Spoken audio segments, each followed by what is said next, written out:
Hello everybody, hope you're having a great day. Well, take a look at this. I'm making old-fashioned macaroni and cheese. It's wonderful and it's easy to make. Well, I guess it's not as easy as making the stuff that comes out of a box, but it's so much better. Let me show you how I do it. Well, you want to start with just 1 cup of macaroni. I'm only making enough for 2 people, so I'm not going to make that much. And then in a second pan, you want to get some heat going and put about a tablespoon of butter in there. And as it's melting, I'm going to use some cream cheese, a couple of ounces of cream cheese. Now this has been out for a few minutes, so it's starting to get soft. And you put that in that pan on low heat, and you want to just stir it up and let it melt. And you just keep stirring, and it'll finally melt. And once it gets nice and melted, you want to add 1/2 cup of milk gradually. This is just regular whole milk or sweet milk, and you stir it in. It's not hard. What we're trying to do is keep some of the heat going. Now the milk was just cold right out of the refrigerator, so you might let it set a while, and then get a wire whisk and really make sure it gets nice and combined. And then add some pepper and some salt. About like that. And then once the milk gets nice and hot, you want to begin adding the cheese. Now I've gone ahead and turned the heat off and just put a little of your cheese mix in. This is some Fiesta mix that I picked up already shredded. And just you want to add a little at a time. I'm going to speed up the video and just kind of show you the method. Take your time, put a little in, stir it, let it melt. I've noticed that it's getting a little thicker than what I want, so I'm going to add a little more milk. Now, of course, that milk is cold right out of the refrigerator, so it's cooled down the pan. I'm going to put in a little more cheese and see if it's still warm enough to melt the cheese. I had to turn the heat back on. It's on low. It's just one of those things you have to monitor and adjust. So with the heat on, adding all the rest of the cheese in, and you just work with it and mix it until the cheese melts.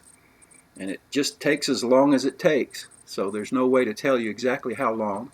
Now it's time to drain the pasta.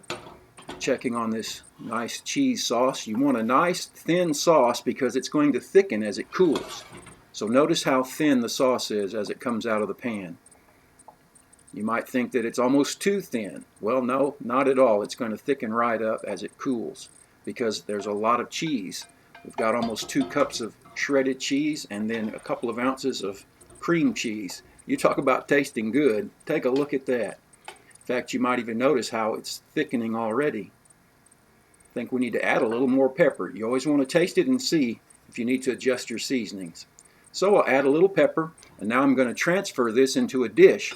Now you could eat it just like this. It's perfect, just like this. But if you want to take it a step up, add a little more flavor to it, put it in a little baking dish, and I'm going to top the dish with some more of that same cheese, just like that, maybe 1/4 cup.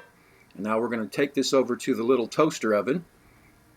And before we put it in, I've got some breadcrumbs. These are Panko breadcrumbs. I'm going to put just a little bit on there to add some crunch. Now if you don't have breadcrumbs, don't worry about it. It's fine without it. But if you have them, why not go ahead and use them? So we'll stick this in this little oven, and it only takes about 5 minutes. Get it started, 5 minutes, and the cheese will melt. And I'm kind of watching it and looking for it to lightly brown on those breadcrumbs. I don't know if you can tell, but it's perfect, just like that. So we'll go ahead and take it out of the oven and have some of this delicious, homemade, old school macaroni and cheese. Take a look at that. And notice how the cheese sauce has thickened. It's wonderful. Ooey and gooey and extra cheesy, and there's that light, crispy crunch on top. Take a look at this.